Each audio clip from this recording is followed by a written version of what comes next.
એટલે રાજ્ય સરકારનું બોલવું, રાજ્ય સરકારનું લખવું અને રાજ્ય સરકારે અમલ કરવો, આ ત્રણેય બાબતે વચ્ચે ખૂબ મોટો ડિફરન્સ છે. જીતુભાઈએ કહ્યું હતું કે અસરગ્રસ્ત ખેડૂતોની કમિટી બનશે. એણે કહ્યું હતું કે ખેડૂતોને 200% લાભ મળશે. હવે જોયા જેવું એ છે કે જે પરિપત્ર થયો એમાં થાંભલાની વચ્ચેની જગ્યા છે એમાં 200%નું વળતર છે, કોરિડોરમાં 200% વળતર નથી. કેન્દ્ર સરકારના પરિપત્રના આધારે રાજ્ય સરકારે જે પરિપત્ર કર્યો છે એ પરિપત્રમાં કેન્દ્ર સરકારમાં 2 જણાની કમિટી હતી, ખેડૂત અને કંપનીની, અને રાજ્ય સરકારે જે પરિપત્ર કર્યો એમાં એક વધારાની કમિટી એટલે કે કલેક્ટરની કમિટીને એડ કરી અને એક કલેક્ટર અને એક કંપની એટલે 2 એકતરફી અને એક ખેડૂત એકતરફી. આમ પણ ખેડૂતોને અન્યાય કર્યો. અમે જે જમીનની કિંમત જે વીજ લાઈન જે ખેડૂતના ખેતરમાંથી નીકળે અને જમીનની કિંમત ઘટે છે, આ બાબતે જે અમે વાત કરતા હતા, આ બાબતનો પણ આમાં ક્યાંય ઉલ્લેખ કરવામાં આવ્યો નથી. તો અહીંયા અમારા ખેડૂતના ખેતરમાં દરેક ખેડૂત, જેટલા ખેડૂતના ખેતરમાં તાર આવે છે, જેટલા ખેડૂતના ખેતરમાં વીજ લાઈન આવે છે, એ દરેક ખેડૂતને પોતાનો વેલ્યુઅર નીમવાની સત્તા મળવી જોઈએ. એની જગ્યાએ 28 ગામોનું એક હારે રાજ્ય સરકાર MRC બનાવવા માગે છે, જે કોઈ કાળે ચલાવી શકાય નહીં.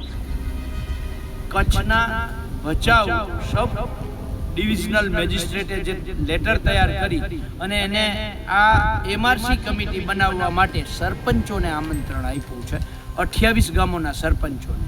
એમાં એક પણ અસરગ્રસ્ત ખેડૂત નથી. જો અસરગ્રસ્ત ખેડૂત જ ન હોય તો પછી MRC નો મતલબ શું?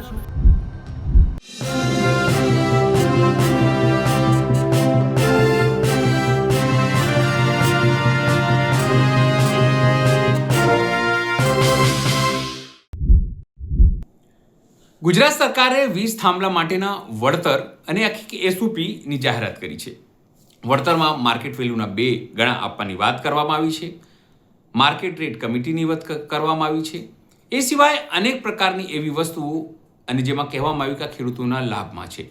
અત્યારે ગ્રામ્ય વિસ્તારોમાં એટલે કે જ્યાં થાંભલા આવે છે તે વિસ્તારોમાં તલાટીઓ અને તંત્ર જે છે એ MRC કમિટી બને તેના માટે ખેડૂતોનું કન્સેશન લેવાની શરૂઆત એણે કરી છે, પણ જેનો વિરોધ પણ ગ્રામ્ય સ્તરે થઈ રહ્યો છે. ત્યારે પાલભાઈ આંબલિયાએ વિસ્તૃત એક પત્ર મુખ્યમંત્રી ભૂપેન્દ્ર પટેલને લખ્યું છે.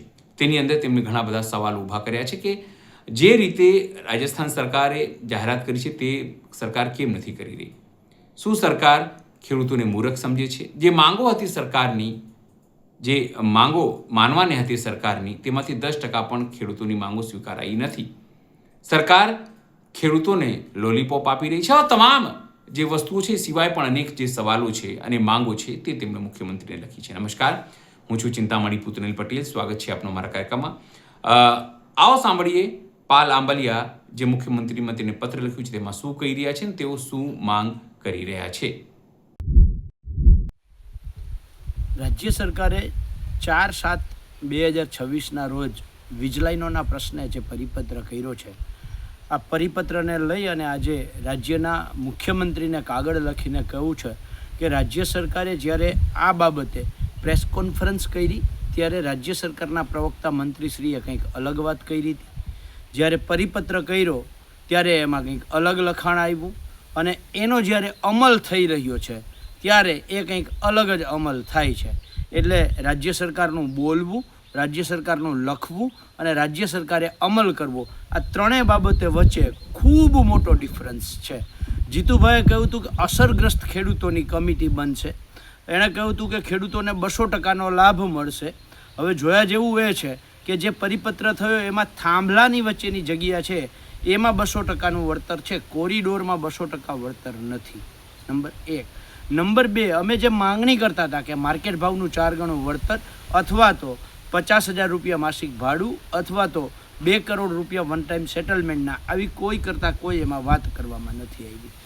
કેન્દ્ર સરકારના પરિપત્રના આધારે રાજ્ય સરકારે જે પરિપત્ર કર્યો છે એ પરિપત્રમાં કેન્દ્ર સરકારમાં 2 જણાની કમિટી હતી, ખેડૂત અને કંપનીની, અને રાજ્ય સરકારે જે પરિપત્ર કર્યો એમાં એક વધારાની કમિટી એટલે કે કલેક્ટરની કમિટીને એડ કરી અને એક કલેક્ટર અને એક કંપની એટલે 2 એકતરફી અને એક ખેડૂત એકતરફી. આમ પણ ખેડૂતોને અન્યાય કર્યો. નંબર 4, જે કમિટીના બંધ કવર લેવામાં આવશે એની અંદર બહુ સ્પષ્ટતા કરી છે કે જે ઓછો ભાવ હશે એ લેવામાં આવશે. એટલે પહેલાં તો ડ્રો કરશે, એટલે ડ્રોમાં 3માં બહુમતીમાં કોણ રહીએ? કલેક્ટર અને કંપની.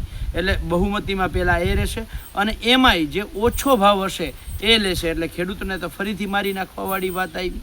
અમે જે ખેડૂતોને શોર્ટ સર્કિટના કારણે નુકસાન, જીવલેણ નુકસાન, ખેડૂતોના પાક સળગી જવા, આ જે બાબતના રક્ષણ માટેની વીમા પોલિસીની વાત કરતા હતા, આમાં ક્યાંય ઉલ્લેખ નથી.